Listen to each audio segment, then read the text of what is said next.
Hello guys, welcome back to my channel. Welcome back to নতুন দিনে নতুন blog. আর আজকে হচ্ছিল 6 তারিখ, আর আজকে হচ্ছে লক্ষ্মী পুজো। তো সবাইকে শুভ বিজয়া দশমীর অনেক অনেক শুভেচ্ছা, ভালোবাসা, অভিনন্দন। আশা করছি তোমরা সবাই খুব ভালো কাটিয়েছো পুজোটা। আর লক্ষ্মী পুজোরও তোমাদের সবাইকে অনেক অনেক ভালোবাসা, অভিনন্দন, শুভেচ্ছা। আর এখন আমি রেডি হয়ে গেছি, আর আমি এখন যাচ্ছি দাদুর বাড়িতে, কারণ কি দাদুর বাড়িতে পুজো হয়। আর এবছর মারা যেতে পারবে না, তো তাই জন্য আমি এখন যাচ্ছি, কেন কি ওখানে গিয়ে একটু কাজ ফাজ আছে। তো তাই জন্য আমি এখন চলে যাচ্ছি মামার বাড়িতে। বাবাও চলে এসেছে, আর আমি ফ্রেশ হয়ে পুরো রেডি হয়ে গেছি, আর চলে যাচ্ছি দাদুর বাড়িতে। চলো ওখানে গিয়ে দেখা হচ্ছে।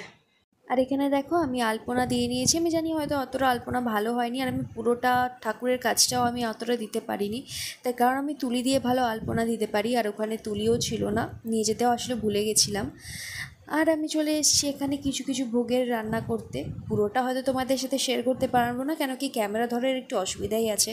তাও দাদু এখানে দেখো আমার আজকে ক্যামেরা একটু করে দিয়েছে, একটু ধরে দিয়েছে আমাকে। আর এখানে একটু বিজিই ছিলাম আমি আজকে, কারণ কি মা আসেনি, তো পুরোটাই প্রথমবার আমাকে সামলাতে হচ্ছে। আর এই ভোগের জিনিসগুলো করাটাও খুব ডিফিকাল্ট, কেন কি নর্মাল টাইমে আমরা রান্না করে লোককে খাওয়াতেই পারি, কিন্তু যেহেতু এখানে ঠাকুরের একটা ভোগের ব্যাপার, তো বুঝতেই পারছো কতটা একটু নার্ভাস টাইপেরও আছি, ফার্স্ট টাইম। তাও দেখো দিদা খিচুড়িটা বানিয়েছিল, আর আমি বাকি জিনিসগুলো বানিয়েছিলাম, যদিও কেটে কুটে সব দিদা দিয়েই ছিল, আর বাকিগুলো আমি বানিয়েছিলাম। তার কারণ হচ্ছে আমার দিদার পায়ের একটু প্রবলেম আছে, অতটাও দিদা পারে না, তো তাই জন্য আমি দিদার ওপর বেশি প্রেশার দিইনি। মা আসলে মাই করে দেয়, যেহেতু আমি আজকে এসছি তাই আমিই করলাম। আর এখানে দেখো দাদু একটু আমার আলপনা দেখিয়ে দিচ্ছিলো যে আমি কীরকম কীরকম আলপনা দিয়েছি। আর দাদু আজকে খুব এক্সাইটেড, কেন কি দাদু ভ্লগটা করতে চাইছিল। আর অতটাও দাদু মানে বলে বলে মুখে বলে ভ্লগ করতে পারে না, কিন্তু যেহেতু আমি একটু অর্গানাইজ করেছি, তো দাদু খুব খুশি হয়ে এগুলো দেখাচ্ছিল তোমাদেরকে। এখানে যে মা লক্ষ্মীর ভাঁড়টা দেখতে পাচ্ছ, এখানে 1 বছর ধরে টাকা জমানো হয়, দিয়ে পুজোর দিন সকালবেলায় ভাঁড় ভেঙে ঠাকুরের শপিং কেনাকাটা সব করে সেই টাকা দিয়ে কিন্তু পুজোটা করা হয়।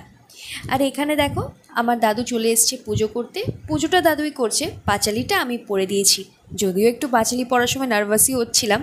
যাই হোক, এখানে ভোগ নিবেদন করা হয়ে গেছে, আর আমি একটু উলু দেওয়ার চেষ্টা করছিলাম, প্লিজ আমাকে জাজ করো না, আমি মন থেকেই করেছি, বাকিটা তো ঠাকুরের ওপর। আর এখানে আমাদের পুজো কমপ্লিট হয়ে গেছে, আর আমরা এখন গিয়ে একটু কিছু খাওয়া দাওয়া করব।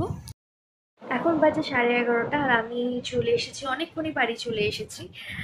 আর তারপরে আর কোনো ভিডিও শ্যুট করা হয়নি, কেন কি আমার একটু অ্যাসিডিটি হয়ে গেছিলো, আর আসার আগে একটু গুছিয়ে গাছিয়েও আসতে হয়েছিল। আর দাদু পাড়ায় কয়েকটা বাড়িতে প্রসাদও দেয়, তো সেগুলো গুছিয়ে পরিষ্কার করে তারপরে বাবা গেছিলো আমাকে আনতে, তারপরে আমি বাড়ি চলে এসেছিলাম। আর ওখানে জলটা না একটু আমার প্রবলেম হয়, স্যুট করতে প্রবলেম হয়, অ্যাসিডিটি হয়ে যায়, তো তাই জন্য বাড়িতে এসে ওষুধ ফষুধ খেয়ে এখন একটু ঠিক লাগছে, বেটার লাগছে। তাই জন্য আমি এখন এডিট করছি, কেন কি অনেক দিনই ভিডিও দেওয়া হয়নি। তো চলো আজকে দিনটা আমি এভাবেই কাটালাম, খুব সুন্দর কাটলো আমার দিনটা আজকে। তো তোমরা কিরকমভাবে আজকে দিনটা কাটালে সেটা কিন্তু অবশ্যই কমেন্ট সেকশনে জানিও। আর তোমাদের কার কার বাড়িতে এই কোজাগরি পুজোটা হয় সেটা কিন্তু আমাকে জানিও। যদিও আমাদের বাড়িতে মানে আমাদের নিজের বাড়িতে কোজাগরি পুজোটা নেই, আমাদের বাড়িতে দীপান্বিতা লক্ষ্মী পুজো আছে, কিন্তু এবছর যেহেতু আমার ঠাম্মা মারা গেছে, তো তাই জন্য এবছর হচ্ছে না। 15 তারিখে আমার ঠাম্মার কাজ আছে, কালাসজ কাটবে, কেন কি সামনে একটা অকেশন আছে, সেটা আমি বলেছিলাম শেয়ার করবো, পরে শেয়ার করবো, সেটা তোমরা আস্তে আস্তে জানতে পারবে।